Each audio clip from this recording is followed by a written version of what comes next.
Leitura do livro do Apocalipse, capítulo 10, de 1 a 11. Pode projetar, por favor. Então vi outro anjo poderoso que descia dos céus. Ele estava envolto numa nuvem e havia um arco-íris acima de sua cabeça. Sua face era como o sol e suas pernas como colunas de fogo. Ele segurava o livrinho que estava aberto em sua mão, colocou o pé direito sobre o mar e o pé esquerdo sobre a terra. Deu um alto brado, como o rugido de um leão. Quando ele bradou, os 7 trovões falaram. Logo que os 7 trovões falaram, eu estava prestes a escrever. Mas ouvi uma voz dos céus que disse: cele o que disseram os 7 trovões, mas não escreva. Então, o anjo que tinha visto em pé sobre o mar, sobre a terra, levantou a mão direita para o céu, e jurou por aquele que vive para todo sempre, que criou os céus e tudo que neles há, e a terra e tudo que nela há, e o mar e tudo que nele há, dizendo: não haverá mais demora. Mas nos dias que o 7º anjo estiver para tocar a sua trombeta, vai cumprir-se o ministério de Deus, como ele anunciou aos seus servos, os profetas. Depois falou comigo, mais uma vez, a voz que tinha ouvido falar nos céus: vá, pegue o livro aberto que está em sua mão, na mão do anjo, que se encontra sobre o mar e sobre a terra. Assim me aproximei do anjo e lhe pedi que me desse o livro. Ele me disse: pega-o e coma-o. Ele será amargo no seu estômago, mas doce na sua boca será como mel. Peguei o livrinho da mão do anjo e o comi.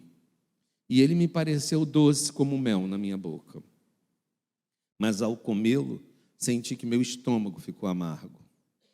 Então me foi dito: é preciso que você profetize de novo acerca de muitos povos, nações, línguas e reis. O Apocalipse foi escrito por volta do ano 100, na era cristã. Domiciano era o imperador. Um tempo de grande perseguição para a igreja. E havia riscos. Risco de perderem a esperança dessa igreja que estava sendo perseguida, perder a esperança. Risco de distanciar do seu compromisso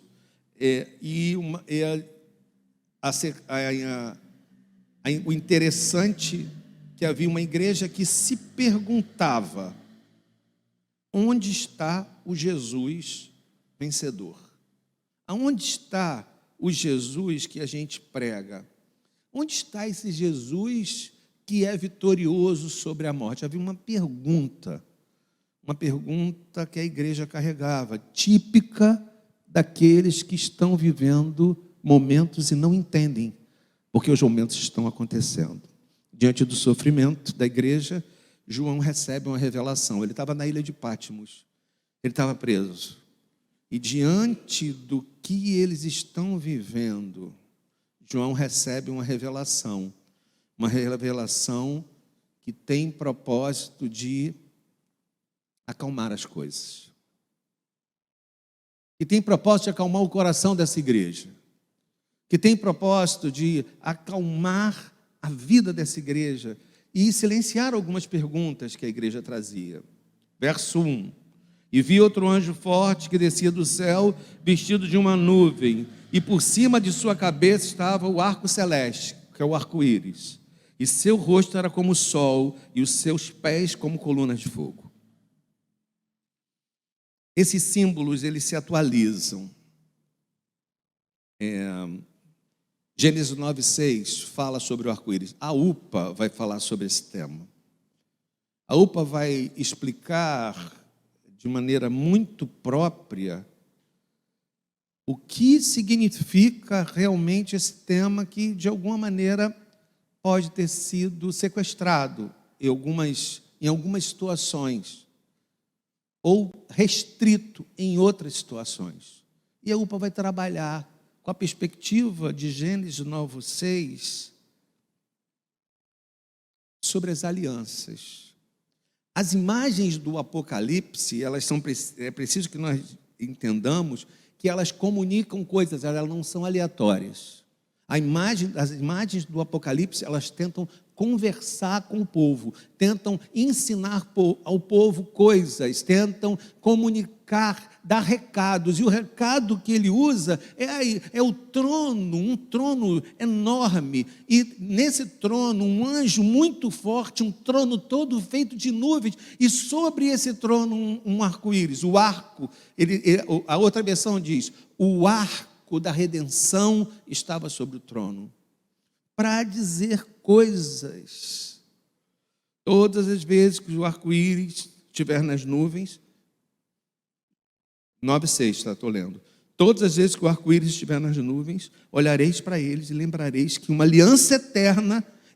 uma aliança eterna entre Deus e os seres viventes. Todas as vezes que o arco-íris estiver nas nuvens, olharei para eles e lembrareis da aliança eterna entre Deus e todos os homens. Então, no meio da tribulação, começam as mensagens para o povo. No meio da tribulação, o Apocalipse, ele não é escrito para ser um filme de terror. O problema é que algumas pessoas se apropriaram do texto do Apocalipse para fazer do texto do Apocalipse um livro de terror. Entendeu? Está conosco o pastor Guilherme, que ama o Apocalipse. É um estudioso do Apocalipse. O reverendo Ailton está fazendo estudo aprofundado do Apocalipse. Toda quarta-feira você é convidado a estar aqui para entender que nós não estamos falando aqui de um livro de terror. Há um propósito naquela imagem.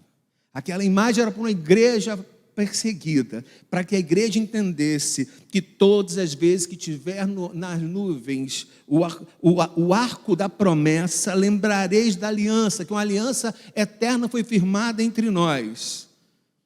Em outras palavras, o recado para aquela igreja é: no meio da tribulação, olhe para isso, olhe para tudo, para a comunicação que o Senhor entabulou entre vocês, para os recados de Deus, para os recados de Deus que estão presos no céu, para os recados de Deus que estão colados do teu lado, para os recados de Deus que estão presos aos seus ouvidos. Olhe, no meio da tribulação eu lembrarei que há uma aliança entre nós. O Apocalipse está dizendo para a gente, na primeira imagem do versículo 1, que há uma aliança entre nós. E esse Deus é um Deus que recomeça coisas. A imagem do arco da reconciliação, a imagem do arco da aliança, a imagem do arco-íris é dizer, há um Deus que faz, a nossa vida começar de novo. Talvez na linguagem dos adolescentes, há um Deus que reseta as coisas e começa de novo. Parte B. Seus pés são como coluna de fogo, que é uma referência ao Êxodo. As colunas que estão ali, uma boa referência ao Êxodo. Enquanto o povo caminhava no escuro, enquanto o povo caminhava no deserto, que de noite era frio por inversão térmica, havia uma coluna que o acompanhava. E a gente canta, meu Deus é Deus de milagre, caminho no deserto, é luz na escuridão. Então ele está dizendo de novo naquela imagem, na imagem do trono, que aquele Deus que está ali é caminho. Aquelas colunas, aquelas pernas, significa que Ele continua caminhando comigo. Como caminhou no deserto, Ele caminhará comigo hoje. Ele continua caminhando com essa igreja que está sofrendo. Domiciano é a grande besta fera. Domiciano é o grande imperador. A grande maldade expressa no imperador está expressa em Domiciano. Há um caminho e onde eu passo, o Senhor é luz na escuridão, é direção, é caminho no deserto. Colunas são os seus pés, são as suas pernas. E tem mais um detalhe. Onde eu boto o pé, eu purifico. Onde eu toco os meus pés, eu purifico. Essa era a promessa do Senhor. Verso 2. Ele tinha o pé direito sobre o mar e o pé esquerdo sobre a terra. Essa explicação tem a ver com domínio e extensão de poder. Dizendo para mim e para você que amar o mar e a terra estão exatamente onde deveriam estar, debaixo dos pés dele. E clamou, verso 3, e clamou com grande voz, como quem ruge o leão. E clamou com grande voz, como quem ruge, como um leão que ruge. Clamou com grande voz. Essa voz que um dia não foi ouvida no deserto, voz que clama no deserto, endireitai o caminho, essa voz não foi ouvida no deserto. Essa voz que os profetas ergueram e Jerusalém não deu atenção, essa voz agora se levanta como a voz do leão, simbolizando o silêncio que toda a criação deve prestar e a atenção, em outras palavras, se vocês tiverem a oportunidade de ouvir tudo, agora, a oportunidade que vocês tiveram de ouvir, de dar atenção, de perguntar agora, vocês só têm que se calar diante dessa voz. Essa voz que se levanta e essa voz que coloca as coisas no lugar. Eu não sei se vocês viram as Crônicas de Nárnia. Há um momento lindo onde eles estão em plena guerra e Aslan levanta o seu rugido e parte para o meio da guerra com eles. A imagem das Crônicas de Nárnia, em todos os seus capítulos, conversam com coisas que para nós são muito familiares. O silêncio causado pelo leão. O silêncio que se levanta, o silêncio que ocupa o espaço e toda a criação se curva. Esse foi o 3A. E clamou com grande voz, como quem ruge o leão. Que ruja o leão e a terra estremeça atentamente. As imagens dizem mais, 3b e 4b. E havendo chamado os 7 trovões, emitiram as suas vozes. E quando os 7 trovões acabaram de emitir suas vozes, eu ia escrever, mas ouvi uma voz do céu que me dizia, os 7 trovões enviaram a sua voz, mas não escrevas sobre nada. Quando a gente anda pelo texto do Apocalipse, a gente fica meio assim, é um desafio a gente entender e comunicar coisa para a nossa vida, é meio desafiador. E ainda mais quando ele diz assim, os 7 trovões serão enviados, mas você não vai poder escrever nada sobre o que você ouviu. Aí eu fui estudar sobre o que diziam os 7 trovões. O que é mais engraçado é que existem pastores que dizem o que os 7 trovões diziam. João não sabe, né? Mas os pastores sabem. É muito engraçado isso, Guilherme. É muita cara de pau. É uma cara de pau teológica que às vezes alguns pastores têm. Eu espero não estar nessa fila nunca, para dizer o que o João disse que não era para ser dito. Os 7 trovões falarão e nada será dito. Você não vai copiar nada. Isso vai figurar segredo de Deus. Ponto. Aí eu fiquei pensando assim, mas o que isso diz para a minha vida? Os 7 trovões falaram. Mas a gente não pode dizer o que os 7 trovões disseram. Isso me acrescenta em quê? Isso contribui para a minha vida em quê? Vai dizer que na minha vida, muitas coisas ficarão sem resposta. Na minha vida, muitas coisas ficarão sem resposta. E eu tenho que me reconciliar com isso. Eu não sei explicar porque coisas aconteceram, eu não sei explicar porque eventos se levantaram, eu não consigo entender, eu não tenho resposta para essas coisas.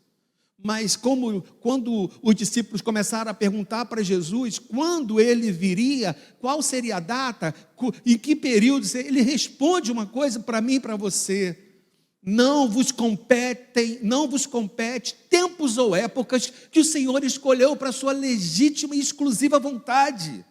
Então o que o silêncio dos 7 trovões diz para mim e para a tua vida? Diz o seguinte: tem coisas que a gente não entende e tem coisas que a gente não vai entender. Tem coisas que ficarão sem resposta. Nunca diga a Deus, nunca deixa ninguém sem resposta. Deixa, porque tem coisas que não nos competem, tem respostas que a gente não tem. Às vezes a gente vive a angústia, a tristeza, o peso de não ter resposta para algumas coisas. E existem coisas que permanecerão em silêncio, porque não vos compete tempos ou épocas que o Senhor escolheu para a sua exclusiva vontade. Aí Pedro diz assim: mas me explica por que você está lavando o pé da gente, me explica por que você está fazendo todo esse movimento de lava-pés, me explica. Aí ele fala assim: o que eu faço agora não entendeis, mas depois entendereis. Então isso começou a dizer para a minha vida algumas coisas. Primeiro, que eu não terei todas as respostas. Segundo, que tem coisas que estão acontecendo agora que eu não entendo. E eu continuarei sem entender. Mas eu confio em Deus. Eu confio em Deus. E quando as coisas não me competem, eu confio em Deus. E quando eu não tenho explicações, eu boto nesse espaço de falta de explicações a minha confiança em Deus. Quando eu não entendo, eu confio. Se não me é revelado, eu confio. Quando eu não entender, quando eu não ouvir, nem sua mão perceber, confiarei. Quando eu não entender, e quando a sua mão eu não vir, nem seus motivos perceber, eu confiarei. Ele não somente é fiel, Ele sabe o que é melhor para mim. Então, o silêncio dos 7 trovões vem falar para o meu coração. Tem coisas que eu não vou saber explicar. Mas eu acredito que um dia nós nos veremos face a face. Assim eu o conhecerei, como eu também sou conhecido. Porque agora nós nos vemos como espelho e enigma, mas um dia nós nos veremos face a face. E assim eu o conhecerei, como eu sou conhecido. Coríntios 13. Verso 8 diz: e a voz do céu que eu tinha ouvido tornou a falar comigo, disse: vai e toma o livrinho aberto da mão do anjo que tem o pé sobre o mar e sobre a terra. E eu fui ao anjo e disse: dá-me o livrinho. Ele disse: toma e come, e será doce em tua boca e amargo em teu ventre. Eu tomei o livrinho do anjo e o comi, e ele foi doce na minha boca, e havendo comido, meu ventre ficou amargo. 11. E ele disse: importa que profetizes outra vez a muitos povos, nações, línguas e reis. Aí o nó ficou perfeito. Eu estava estudando o texto. Come o livrinho. Come o livro. Estava falando da palavra. Come o livro. Come a palavra. Ela será doce na tua boca e ela será amarga no teu ventre. Por quê? Ela seria doce na minha boca e amarga no meu estômago. Porque antes de profetizar, antes de pregar às nações, o profeta deveria comer desse livro. Ezequiel, coloca para mim, por favor. Ezequiel, capítulo 1, de 1 a 7. Eu acho que é esse texto. Ezequiel 1, de 1 a 7. Vamos ver.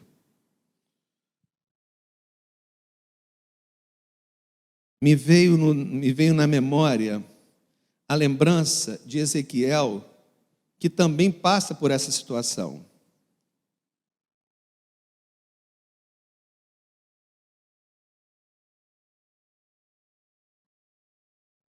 Ezequiel 3. Ezequiel 3. Ezequiel 3, de 1 em diante. Pode colocar. A palavra veio do Senhor ao sacerdote Ezequiel. Não é Ezequiel 1, não, é Ezequiel 3. Ezequiel 3. De 1 a 7. E ele disse: filho do homem, coma esse rolo. Depois vai falar à nação de Israel.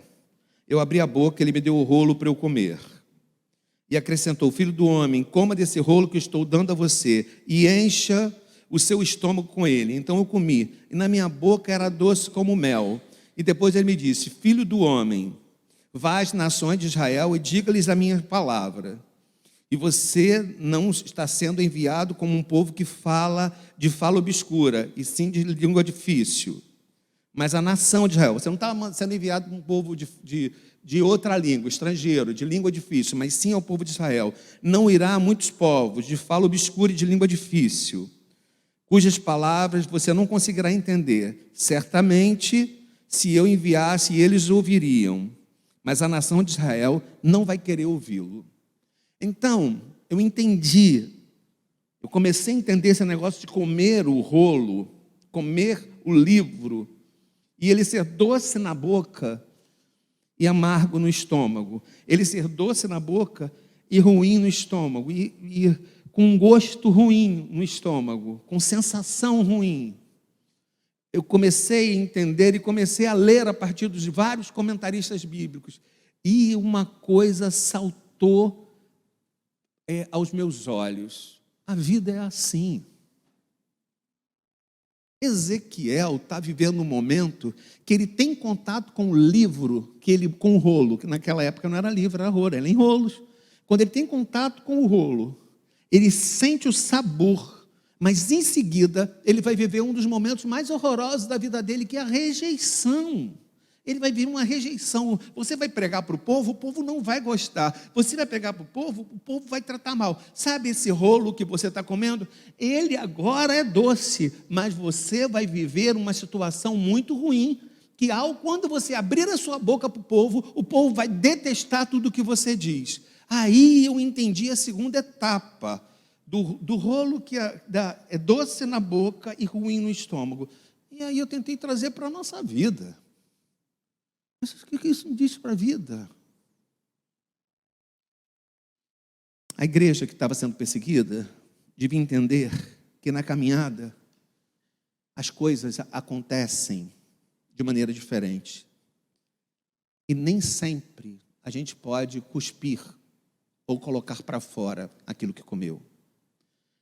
A igreja precisava entender que a vida é assim. Mesmo a gente fazendo tudo certo, algumas coisas podem sair muito erradas. Algumas coisas podem, a gente fazendo tudo certo, a gente foi bom pai de família, boa mãe de família, fez tudo certo, se dedicou para aquele casamento e a coisa não saiu. Porque tem períodos na nossa vida que as coisas soam de maneira doce.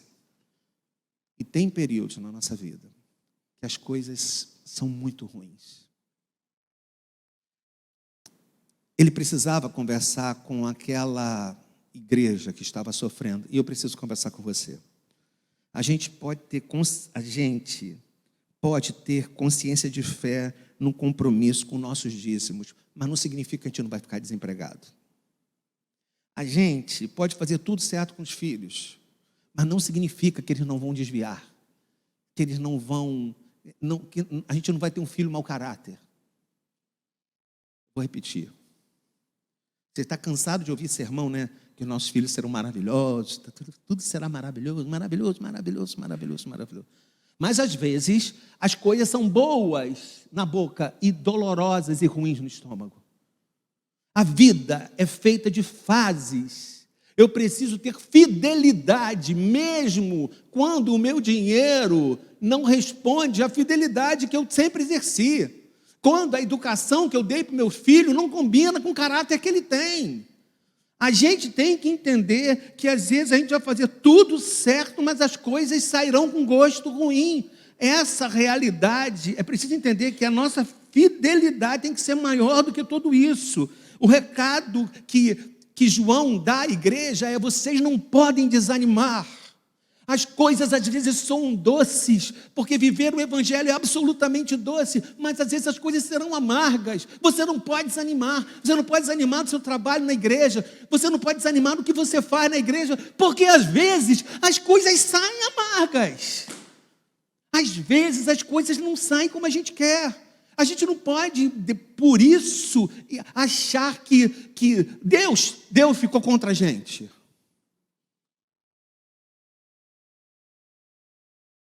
O livro do Apocalipse não fala do futuro. O livro do Apocalipse fala do futuro, do presente e do passado. Eu já preguei isso uma vez, estou pregando de novo. O livro do Apocalipse não fala do futuro. Fala do futuro, do presente e do passado. E quando ele é obrigado a comer o livro, quando ele é chamado a comer o livro, ele vai ter que comer a adoração dos anjos, que estão em serviço de culto diante de Deus. Ele vai ver a vitória do Cordeiro, mas ele também vai comer as pestes. Ele também vai comer a visão das testemunhas. Ele também vai comer o sangue dos mártires. Ele também vai comer o leão que ruge, a visão do leão que ruge. Ele também vai comer o Cristo que abre os selos, porque a vida é assim. A vida é feita de mistura. Então come do livro. A palavra para a sua vida é essa. A vida é assim. Coisas doces misturadas com coisas amargas. Come do livro e fica de pé. O recado para a igreja que sofria, a igreja estava sendo desbaratada, a igreja estava apanhando, a igreja estava sendo martirizada, pessoas estavam sendo partidas pelo meio, coisas estavam acontecendo. Mas o recado de João é: fiquem firmes, porque o Cordeiro está sobre nós. E quando o leão rugir, tudo silenciará. A vida é assim. Os filhos são assim. Às vezes são doces, às vezes são amargos. A igreja é assim. Às vezes é doce, às vezes é amarga. Não entregue os pontos. Em nome do evangelho, não entregue os pontos. Porque a vida é assim. A família é assim. Mas por que tem que comer? Por que tem que comer? Vê a pergunta: para que tem que comer? Porque não dá para ficar na boca como o Twitter, não dá para ficar na boca como o Insta, não dá para ficar nas letras, nas imagens, na boca como qualquer rede social. É para ir para as entranhas. Tem que entrar, tem que misturar, tem que mexer por dentro. Não adianta ficar com medo de sofrer. Não adianta ficar com medo do sofrimento. Porque quando Deus quer, Ele faz a gente comer do livro e tudo mexe por dentro.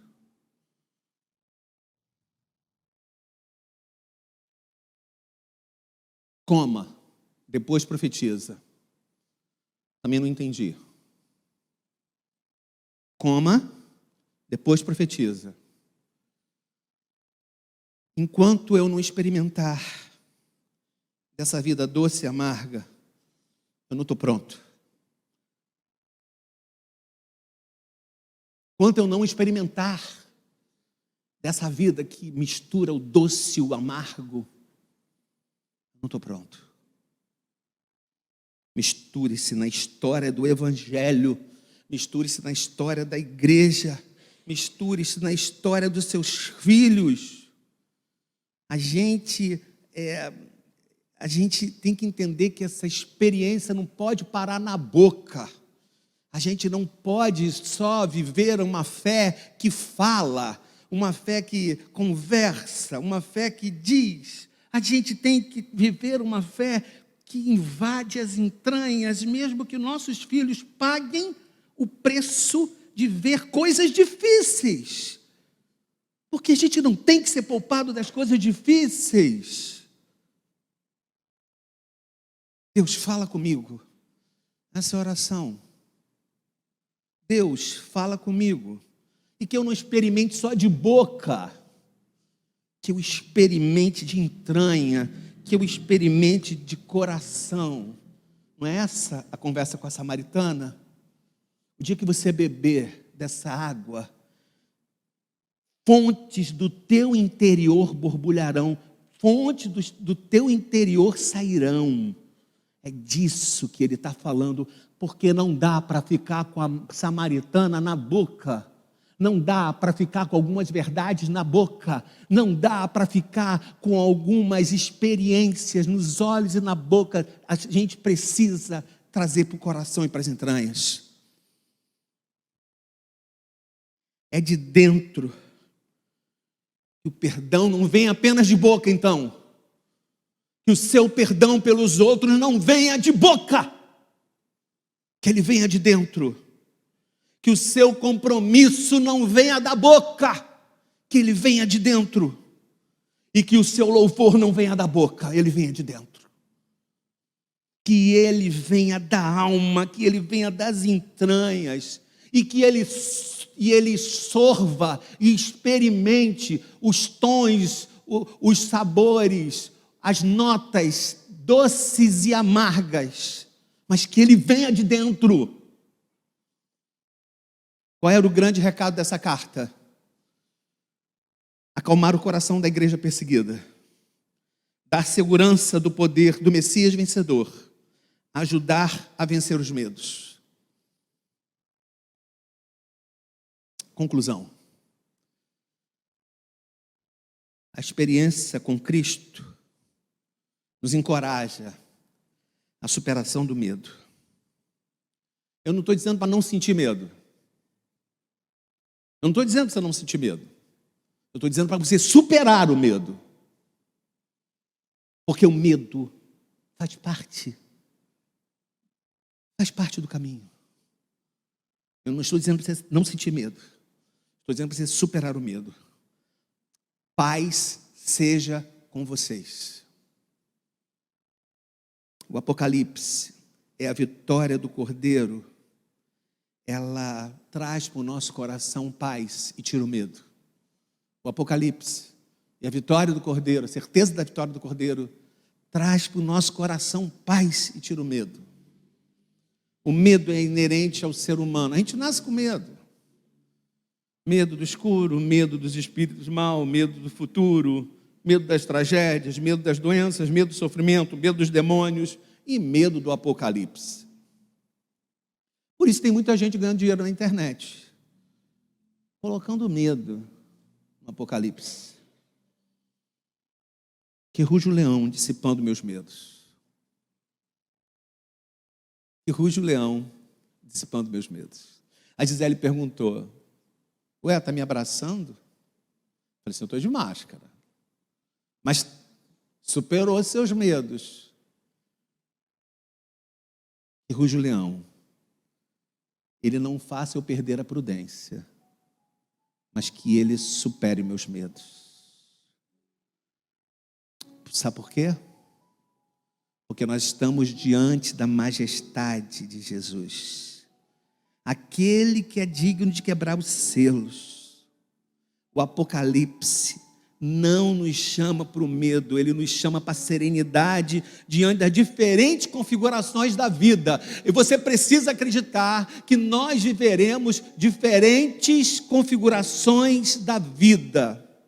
Às vezes trechos doces, às vezes trechos amargos, mas são diferentes configurações da vida. Falamos aqui da fé como caminho de coragem que me possibilita passar pelo vale da sombra da morte. Fases amargas não podem representar portas de fuga na minha vida. Ouve o que eu estou falando. Fases amargas não podem representar portas de fuga da minha vida. Fases amargas não podem representar portas de fuga na minha vida. Eu oro para uma paz que me faça resistir, que me faça enfrentar a vida com certeza e com coragem. Eu oro por uma paz que me faça resistir e me faça enfrentar a vida com coragem. Descarte seus medos. Descarte a superficialidade de uma fé que trafega apenas na boca. Descarte seus medos. Só Jesus Cristo, o leão de Judá, recomeça a nossa história nos lembrando que o arco da aliança se firmou no céu. E há uma relação entre nós. Veja a promessa de Deus estampada nas nuvens. Veja a promessa de Deus estampada do seu lado. Veja a promessa de Deus. E para tirar o medo do coração, só há uma coisa que eu posso fazer. Para tirar meu medo do coração, para ensinar aquela igreja que estava vivendo um medo terrível, ela tem uma coisa que ela podia fazer: pertencimento. Repita essa palavra, por favor. Pertencimento. Repita. Esse aí, é isso aí, é disso aí que eu estou falando. Só tinha uma coisa capaz de libertar aquela igreja que estava sofrendo, que estava sendo esmagada, que estava sendo perseguida: pertencimento. Eu pertenço ao Senhor. Todos que são amados e guiados pelo Espírito Santo são chamados de filhos de Deus. Todos quando receberam Deus o poder de serem chamados filhos de Deus. Eu pertenço ao Senhor. Então, diante de todo o barulho que ruge o leão, e que a terra silencie diante da sua voz, eu não estou solto nesse mundo. Eu não estou solto nesse mundo que está repleto de anticristos. Porque não existe um anticristo. São, como a palavra diz, são anticristos. Eu estou cercado nesse mundo por ofertas do anticristo, dos anticristos. Mas uma coisa é certa: eu tenho o sentimento de pertencimento. E quando o leão ruge, tudo se cala. Eu não estou solto nem à mercê. Eu tenho um pai, eu tenho rumo, eu tenho caminho, eu tenho Deus que controla toda a história do seu povo. Isso é lei da soberania de Deus. Você precisa acolher verdades bíblicas para ter uma vida melhor. Você precisa acolher verdades bíblicas para ter uma vida melhor. Consciência de libertação. Sou livre. Não dá para viver nas canções só. Não dá para viver nas canções só dizendo eu sou livre.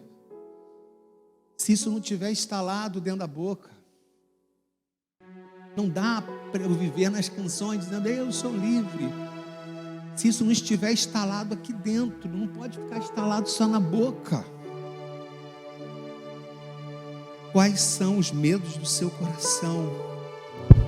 O que os potencializa? Eu queria perguntar para você nessa noite. Fique em pé, por favor. Eu queria conversar com você agora. Quais são os medos do seu coração? E o que os potencializa? Preciso crer que existe um futuro glorioso. Preciso fugir de todas aquelas imagens do Apocalipse que de alguma maneira me chamam para o medo e conseguir entender que elas existem, mas há um futuro glorioso. Eu preciso entender que isso tem que ser maior do que meu medo de sofrer. O futuro glorioso é maior do que o meu medo de sofrer. Olhe para o leão. Quando ele ruge, tudo silencia. Nosso futuro é com Jesus. Porque no trono de justiça, eternamente haverá um rei. Porque eu que duvido tanto da justiça desse mundo, dessa vida, eu preciso crer que no trono de justiça eternamente haverá um rei. E ele voltará e governará as nações. Os filhos de Eva, nós somos os filhos de Eva. Mas ele é o filho de Davi. O filho de Davi governando sobre os filhos de Eva. Essa é a promessa. O filho de Davi governando sobre os filhos de Eva. O descendente de Davi, o homem mais notável, que ama a justiça e odeia a iniquidade. Então, coma do livro. Coma do livro. Coma do livro. Um livro doce e amargo. Coma do livro. Faz a tua parte. Faz a tua parte. Coma do livro. E lembre, quando o leão erguer a sua voz, tudo se cala.